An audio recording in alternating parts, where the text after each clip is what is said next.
technical term is they're narcotized, which, too much of it you actually fall asleep. Those are the acute effects. But unless the entire geographic area of a particular species is affected that way, they don't tend to have long-term population level effects. We worry more about chronic low-level exposure and in areas where the animals are going to continue to be exposed. So of concern right now are the bluefin tuna that were spawning this summer in the Gulf.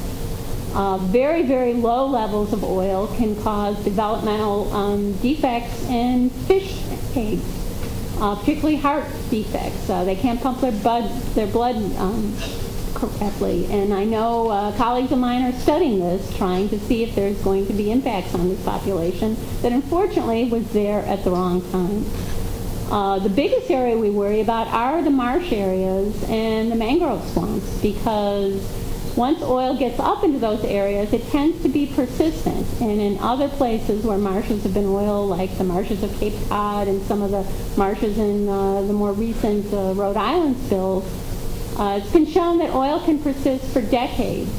And animals living in, on, or near the sediment, or eating animals that live on or near the sediment can get exposed long-term. And there you can have long-term population level effects.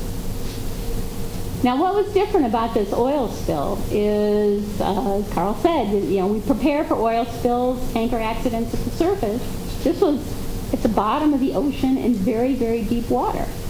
The previous blowout of the Ichthyosaur spill, the Ichthyosaur drilling platform off of Mexico, was in much shallower water. Huge amount of oil coming in at depth, and to try to keep it from getting to the shore in the marshes, which was probably a laudable effort, 1 million gallons of dispersants were applied, either on the surface or at depth.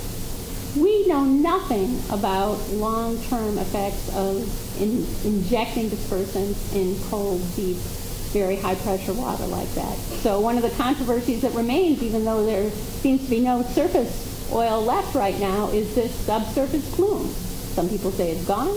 Some people say it's there. Probably there somewhere. What it's doing to the animals of the deep part of the Gulf and how long it's going to be there is a big question that we don't have an answer to. And we'll be, I'm sure, hearing more and more about that. You might say, okay, what about the people down there? The National Institutes of Environmental Health has just recently announced a $10 million epidemiological study to examine long-term effects on the people who responded to this spill. So these are people that were exposed to really the volatile, smelly components of the oil, and the high heat, the particulates from the fires that they were burning at the time. And I hope not, but there's potential, like the responders for the World Trade Center bombing, there may be long-term health effects related to their activities there. I would expect they would be related to pulmonary, lung type dysfunction, possibly allergies, and people who get involved in persistent kind of long-term disasters like this tend to suffer sort of a post-traumatic type depression. So BP was well to open clinics to help treat the people there. So that is just beginning. It will be ongoing. The fish in the Gulf, the Food and Drug Administration and NOAA have been monitoring it. They've begun opening the fisheries areas to collection. I think it's probably fairly safe to assume that there is not a big threat to eating seafood from the Gulf right now. It's probably an excellent bargain in price, so you might consider taking advantage of that.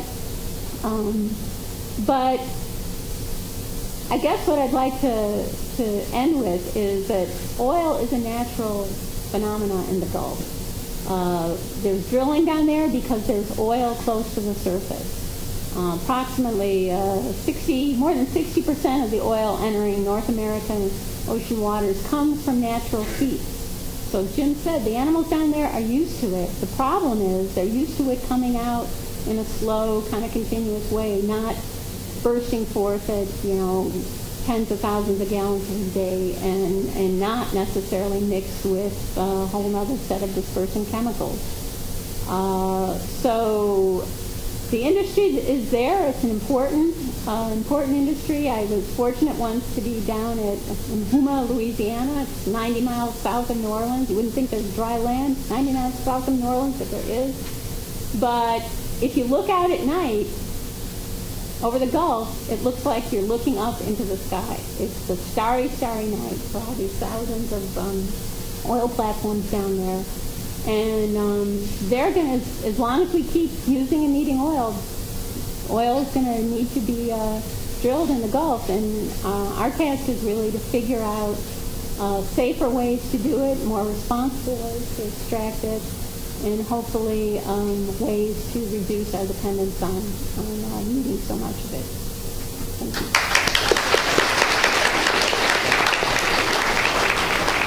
Thanks very much, Ann. And Jim, our last... Okay, thank you, Jeff. First of all, just let me say that it never ceases to amaze me the level of talent of world-class scientists that we have here in Stony Brook. I think sometimes we tend to take it for granted and to not realize it, that this is an extraordinary group that I'm sitting with. What I want to do tonight is just give you 3 or 4, maybe 5 points about journalism and how journalism works in trying to cover a catastrophe like this. The first point I want to make is a point that we often make in news literacy to our students, is the journalistic truth, the search for journalistic truth, is a search for provisional truth. It changes over time. It changes with facts, which is actually very similar to scientific truth. I think Malcolm and the others would agree with me. So let me give you a few examples that aren't scientifically related, but might ring true to you. We had the Duke rape case a number of years ago. And the original impression and coverage that we all had was that the young men from Duke University were guilty, period. The district attorney said they were. He ignored evidence to the contrary. And it took a full year for the true story to come out. And in the end, the truth was the district attorney was disbarred and faced a jail term. And the boys at Duke were exonerated. We had a similar case about a year ago at Hofstra University. Didn't take months to resolve. But it was clear in the first stories, it looked as if there had been a rape case at Hofstra involving some athletes, and it turned out not to be the case. So journalism is only as good as the information it has at any given moment.